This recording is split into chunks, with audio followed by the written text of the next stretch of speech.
Hello everyone, welcome back to our channel. Today's story is not fiction. It is about a real man, Bruce Lee, and the invisible hours of discipline behind the legend everyone knows. People remember his speed on screen, his iconic kicks, his sharp one-liners in interviews. But almost nobody talks about the boring, repetitive, exhausting daily grind that built all of it. This story matters because most people admire results and ignore the process. They want the speed without the running. They want the strength without the thousands of repetitions. Today, we look past the legend and into the routine, the real price of mastery. And if you are learning English, listen carefully, repeat the useful sentences, and practice with this meaningful lesson. If stories about real discipline and real effort inspire you, subscribe to this channel. Let's begin. Part 1. A body built on purpose, not vanity. Bruce Lee stood only about 5 feet 8 inches tall and weighed around 140 pounds. Yet he built one of the most functional physiques of the 20th century. What made his training different from a typical bodybuilder's was its purpose. He was not training to look impressive. He was training to move faster, strike harder, and recover quicker than any opponent he might face. His days followed a demanding, almost scientific rhythm. Most mornings began with a run, often several miles, followed by around 45 minutes on a stationary bike. This was not a gentle warm-up. It was a serious aerobic session because Lee believed that a fighter's technique becomes meaningless the moment his body runs out of endurance to use it. After cardio, his day split into weight training, martial arts practice, and supplemental work, jump rope, shadow boxing, grip exercises, often repeated again in the afternoon or evening. He trained roughly 6 days a week, twice a day, treating recovery and consistency with as much seriousness as the exercises themselves. Part 2. The parts nobody sees. Certain details revealed just how far Lee's discipline actually went. 8 of the 14 exercises in his personal strength routine targeted his arms alone. Grip, wrist, and forearm work, because in his mind, striking power and grip control were not separate skills from technique. They were technique. He trained his abdominal muscles daily, not occasionally. Side bends, twists, and hanging knee raises were part of a routine most athletes would only attempt 2 or 3 times a week. Lee did versions of it almost every single day, understanding that a fighter's rotational power and core stability could not be built through occasional effort. His weightlifting was deliberately restrained.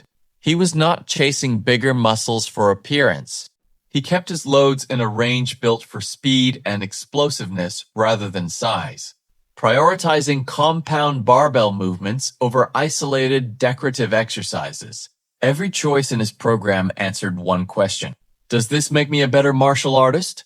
If the answer was no, it was removed. What made this even more remarkable is that Lee documented almost all of it.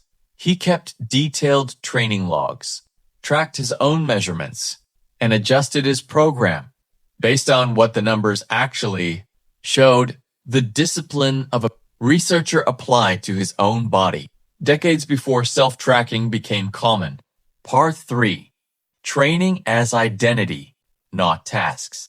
For most people, a workout is something to finish and move past. For Lee, training was closer to a form of self-expression. He famously encouraged his students to absorb what is useful, reject what is useless, and add what is specifically their own. A philosophy that shaped not just his martial art, Jeet Kune Do, but his entire approach to physical development. He did not treat his routine as a checklist to survive. Training partners and his wife, Linda Lee Cadwell, described a man who brought focus and intention into even the smallest repetitions. Because to Lee, movement without full attention was movement wasted. This is the part of his story most people skip. It is easy to admire the finished result, the physique, the speed, the presence on screen, and forget that none of it arrived without cost. Years of repeated mornings running before sunrise. Years of forearm exercises nobody applauded. Years of adjusting a training log that only he would ever read. Part 4.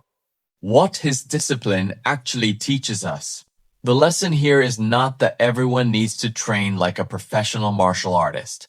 The lesson is in the pattern underneath the training. Purpose before appearance. Consistency before intensity. And documentation before assumption. Lee did not become fast by wishing to be fast. He became fast through running he did not feel like doing.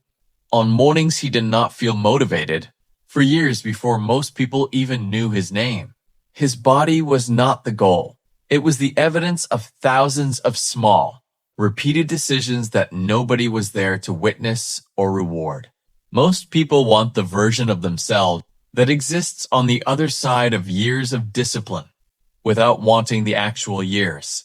Lee's daily routine is proof that mastery is rarely made of a few dramatic moments. It is made of ordinary Tuesdays, a run nobody saw, a set of wrist curls nobody praised, a training log updated in silence. So the next time you admire someone's skill, their success, or their strength, remember to ask a different question. Not how talented are they, but how many unseen mornings did this actually cost them? Because behind almost every impressive result is a version of the same story. Years of unglamorous repetition that nobody was watching.